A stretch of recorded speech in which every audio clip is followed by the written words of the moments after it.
Hello everyone, welcome to Telangana Exam Center. Today we will be talking about very important document that is with regard to the roadmap for Viksit Bharat. In this we will also discuss about the budget provisions and also various important policies and documents by which India can have a Viksit Bharat by 2047. Viksit Bharat here is nothing but a developed state we want. Okay, Viksit Bharat is nothing but a developed state we want. And the meaning of developed state is nothing but just imagine USA, UK, Germany, France, where the people are able to fulfill the basic necessities. Obviously, they have electricity, education, insurance, all provided by the government, or they have it accessible at their income levels. Plus, their per capita incomes are very high when compared to other countries, and their economic and social infrastructure, whether it is road connectivity, last mile connectivity at every nook and corner of our country, all this if we have given, then it is called as Viksit Bharat or a developed nation. So India wanted to become a Viksit Bharat, nothing but a developed nation by 2047. That is our vision of this particular government. So in the lines of it, we are going to discuss the budget provisions and also other important initiatives taken by the government of India in the pursuit of Viksit Bharat. Okay, chalo.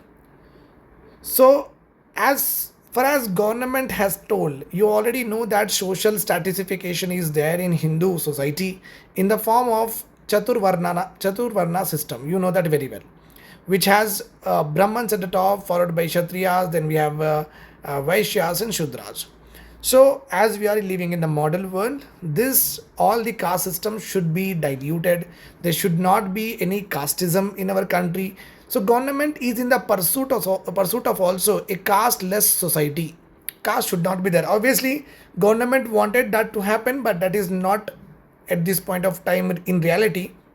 But in future when we get developed, when everyone has that principles of like equality that we imbibe in ourselves, obviously in one or the other times of our life we will have a casteless society. So now the government is saying that India is not interested in the casteism kind of system, and they propounded that India at this point of time has had only four caste. Okay, not four caste of the weather, four caste. Okay, that is Gharib, that they have to look after, and Annadata, farmers, they have to look after the welfare of the farmers. Yuva, that is you and me, obviously not me, I am a late Yuva, you are a early Yuva, somebody will be in the middle Yuva. Okay, but we are still the biggest problem in our country, the biggest sadness in our country is that educated people are unemployed. They don't know, they're not able to find the work, and they are actually getting employed in less skilled work than they have. And that is another matter altogether. Let us go ahead. Then the another one is Mahilaएं. So these are the four castes the government want to concentrate, and government is thinking that if we are able to elevate this caste, forecast, empower this forecast over a period of time, definitely India will become a Viksit Bharat by 2047. That is what the government is saying. Okay, so understand the forecast, you are well aware of it. Let us go at the budget theme. Budget theme is based on employment. Okay, it's based on skilling, based on MSME, based on middle class. Okay, employment and skilling, you can understand that it could be a part of youth, which is also there in forecast. MSME is also thing, but it is like empowerment to women or the adult of my age which can become employed. And middle class is one we have to, like most of the people in our country are middle class. So taking care of middle class itself will fasten the process of pursuing the Viksit Bharat by 2047. Okay. Priorities of Viksit Bharat, very, very important. They will ask you in the examination priorities of Viksit Bharat. Please remember this one. The first priority is productivity and resilience in agriculture. Productivity here is nothing but government will take initiatives. That initiative will lead to per hectare it will lead to increase in quantity. Right. So per hectare the quantity of the farmer production will increase. So government will work on this productivity thing. Maybe government will introduce soil health card scheme in a more comprehensive manner. Okay, increase in productivity, government will provide high yielding varieties of seeds. That is also possibility is there. And agriculture extension services, knowledge about the crops, government will try to introduction of drones, etc., water efficient systems, okay, temperature sensors, so that the farmers can able to take care of the crops, okay, in a very good manner. That will increase the productivity of the particular land area. So, in order to develop agriculture in our country, it is very important that we have to concentrate on productivity and resilience in agriculture. Resilience is nothing but whether there is a bumper production or whether there is a very less production. The prices of the goods and services, the prices of the crops, whatever the farmers are producing, should not be at the loss. Okay, the prices means if the bumper production is there, obviously the demand is more, less means supply is more means the prices will decrease. So in case of bumper production or in case of less production, the farmer should be ensured resilience with regard to remunerative prices. Not only that, the climate variables, whatever the weather variables are there, in the times of global warming, in the times of climate change, any impact can lead to what disaster to the agriculture. So government will think of building such systems where this global warming, climate change impacts will be reduced on agriculture, and agriculture will become what? Resilient. Resilient, another important aspect of resilient is sustained increase in production is also important. Agriculture production sustainably should increase because the population is also increasing over a period of time. So if the production is not increasing, obviously you can understand that the prices will go high and the population will not be able to take the adequate amount of what? Food calories. That is also there. So resilience in agriculture is fight with all the challenges, okay, in such a manner that agriculture should ensure remunerative prices, agriculture should ensure a sustained production, agriculture can be able to fight the global warming and climate change issues. That is only called as resilience. Not only that, globalized world we are in, okay, exports and imports are also happening. In that scenario also, our agriculture imports or export has to be net exports we have to get.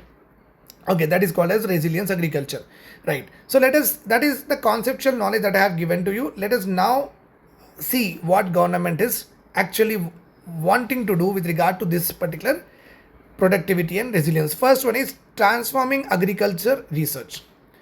So government will give a lot of money, like Indian Council of Agriculture Research is there, ICRISAT is there, many such institutions, premier institutions of our countries are there, which do a lot of research with regard to how the production and productivity will increase. Now government is saying that much of the research work government will focus on productivity, means less area, more production. Okay, government wanted to have. That is why more importance will be given to what? Productivity kind of research. Developing climate resilient varieties. Now the seeds, whatever the farmers are using, that seeds should be resilient to the climate change. That is what I was talking about. Okay, drought resistant seeds we want, flood resistant seeds we want, nutrient efficient seeds we want. All these are actually government wanted to develop. Means research in productivity, research in climate resilient varieties. So this is the one point.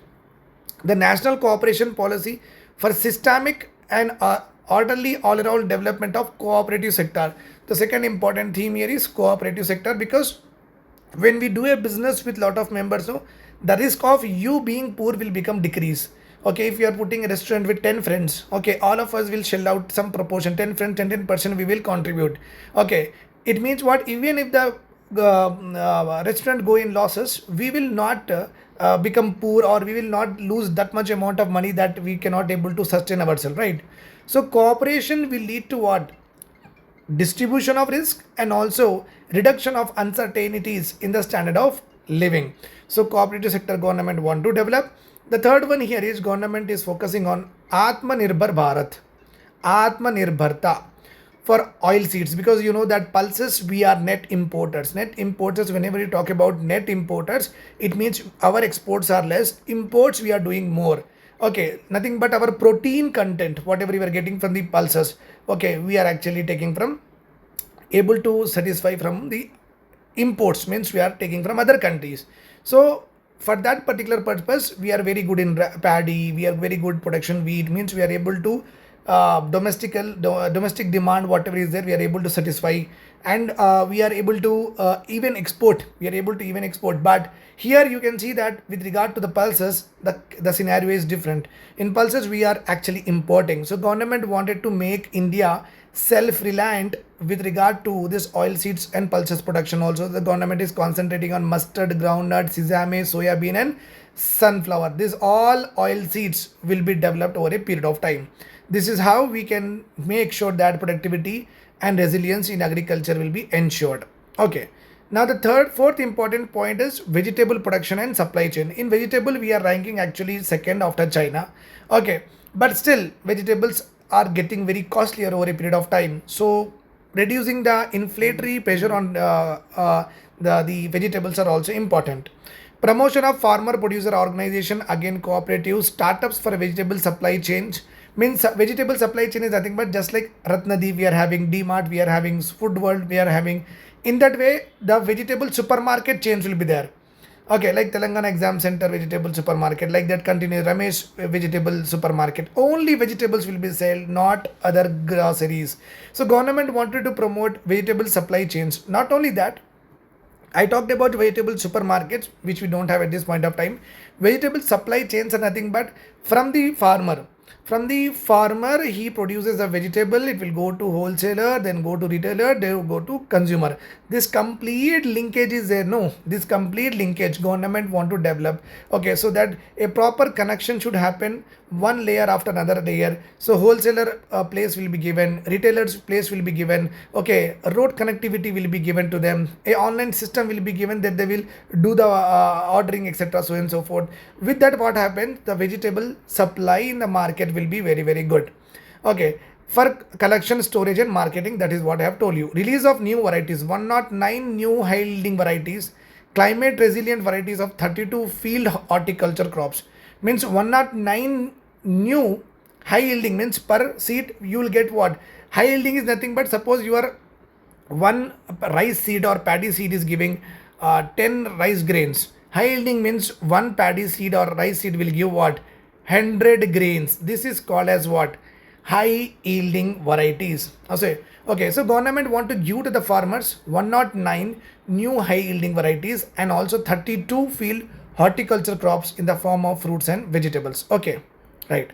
Natural farming government will promote with regard to agriculture systems here. Now let us see in agriculture what else government want to do. Natural farming. 1 crore farmers across the country will be initiated into natural farming. You know that very well. Natural farming is nothing but you grow the crops in a natural environment. Like you are having a backyard. आपके घर के पीछे खाली जगह है या अपने agriculture land के पीछे खाली जगह है या you are having a Bagh or a farm land. So there natural farming is generally done. Means you are not using any kind of fertilizers, chemical fertilizers or organic fertilizers. You are not using any of it. You have left the crop to the nature's will. Nature will only grow the crop. That is called as natural farming. Remember this point. Okay, and organic farming, you know very well, where we use what? Cow dung, manure, compost, that like we will do. And with regard to chemical farming, you know very well, we use what? Urea, we use NPK fertilizers, we use, etc. so and so forth. Okay, so government is saying that 1 crore farmers will be bought under what? Natural farming. Okay, and whenever they produce the product from the natural farming, they will be given certification. Means like chemical farming, we move towards organic farming for better living. Now we are moving for natural farming. So that will be more costlier, but at least those people are having a lot of money. They can easily get that, right? So the farmers will get what? More prices on their products. 10,000 need-based bio-input resources will be established. 10,000 need-based, wherever it is required, bio-input resources centers to be established. Okay, shrimp production and export.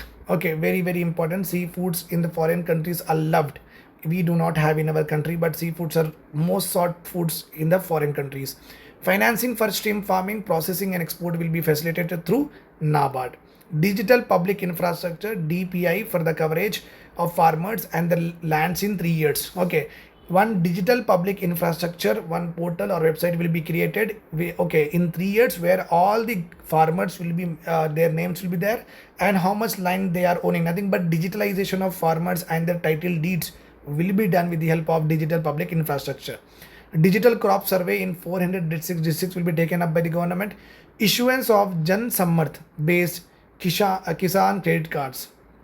Issuance of Jan Samarth based Kisan credit cards in the lines of for the people's development purpose. Kisan credit cards will be given. So this is all about the first part of this particular budget theme. We'll go with another part. Okay, thank you. Take care. Bye bye.